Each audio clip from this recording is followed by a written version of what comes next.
నిష్పక్షపాతంగా, నిస్వార్థంగా, రాజకీయ పార్టీలకు అతీతంగా ఎన్నికల విధులు నిర్వర్తించాలని, ప్రతి పోలీస్ అధికారి ఎన్నికల నియమావళి ప్రకారం విధులు నిర్వహించాలని తూర్పుగోదావరి జిల్లా ఎస్పీ పి జగదీష్ సూచించారు. ఎన్నికల నిర్వహణలో తీసుకోవాల్సిన జాగ్రత్తలపై ఒకరోజు వర్క్ షాప్ నిర్వహించారు. రానున్న ఎన్నికల దృష్ట్యా పోలీసు అధికారులు తమ పరిధిలో ఉన్న గ్రామాలలో ఎన్నికల నియమాల గురించి సమావేశాలు ఏర్పాటు చేయాలని, ప్రతి గ్రామంలో ఆ గ్రామ పెద్దలతో పీసీ కమిటీని ఏర్పాటు చేయాలని, అక్రమ రవాణా అరికట్టడానికి జిల్లా బోర్డర్ చెక్ పోస్టులను బలోపేతం చేయాలని సూచించారు.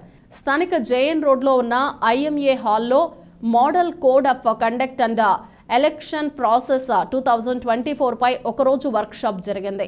గంజాయి, నాటుసారా, మద్యం, నగదు, ఇతర నిషేధిత వస్తువుల అక్రమ రవాణా అరికట్టాలని సూచించారు.